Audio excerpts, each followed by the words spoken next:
Professor Hudson, you have said in the past that the economic war on Russia that the US and the EU are waging, which has caused an energy crisis inside Europe as winter is soon approaching, you have said that this is basically going to turn the Eurozone into a dead zone, economically speaking.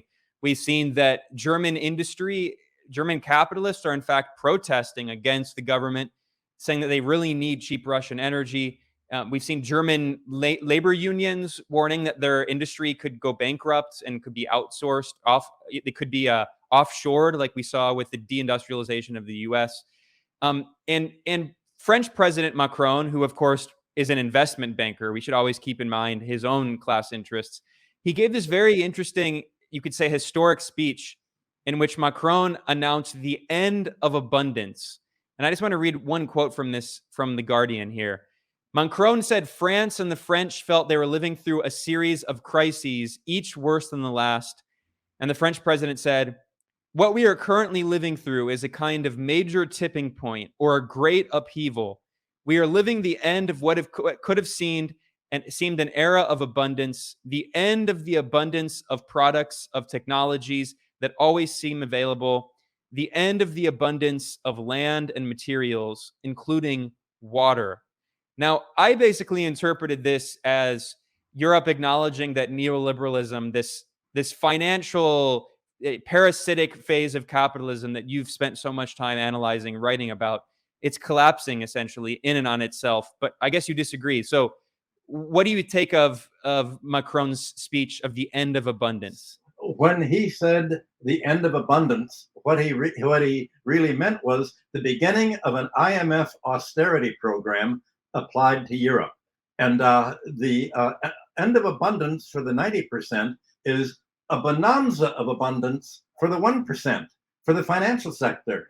They're making a huge gains in all of this. For instance, the electric companies in Europe are allowed to charge electricity in proportion to the highest price marginal input. Well, the highest price input now, of course, is natural gas. So even though most of the electric companies will make their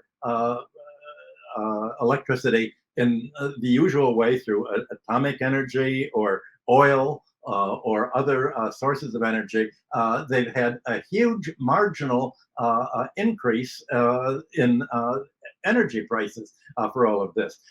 The end of abundance means when you look at it and say, what's on the other side of the balance sheet? It's austerity for the population means we are now going to put the class war in business here. It's lower wages and for enabling higher profit opportunities for the companies. It's going to be end of abundance for wage earners, but it'll be a bonanza for the monopoly owners and for the banks. In England, for instance, you can see this energy crisis mostly. They decide, they've announced last week that I think the average electricity bill per family is going to go up by about £5,000, which means about $6,000 a year just to heat the home, just for families. And for businesses like pubs, banks have asked for a $10,000 deposit so that the pubs, if they go bankrupt, can't wipe out the amount of money that they give to the banks. So the banks have right away said, well, we're going to make sure that as energy prices go up, we get to make it, we don't have to suffer the end of abundance. Certainly the large companies are. And from the US point of view, and basically the sanctions of Europe are a US policy, this is a bonanza for American companies that are replacing the German industrial companies in Europe. You had on Wednesday, Germany's foreign minister Baerbock, I think, go to Poland or Czechoslovakia and said that my job is to support Ukraine. It's not to represent my voters. I don't care what my voters want. I know that they're unhappy, as you've just pointed out, But I'm going to support the sanctions on Ukraine. The most important thing is to keep up the sanctions on Russia. So you're basically having almost all of the European Union officials and English officials are acting as local proxies or proxies for NATO.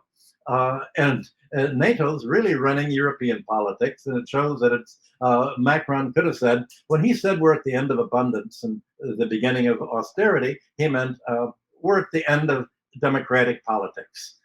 We're at the end of social democracy.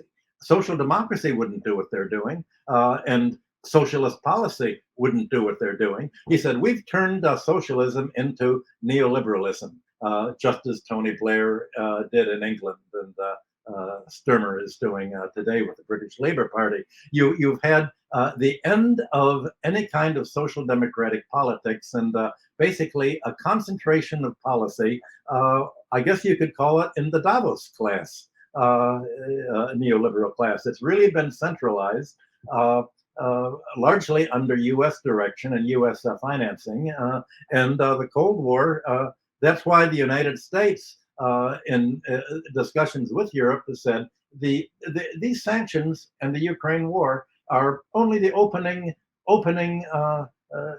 overture for what's going to go on 20 years.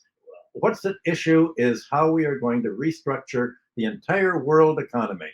And in order to restructure the entire world economy in the way that we want, and that the Davos crowd wants, is to, you have to make sure that it is indeed a unipolar economy, not a multipolar economy. We've first got to knock out Russia so that it can't support China.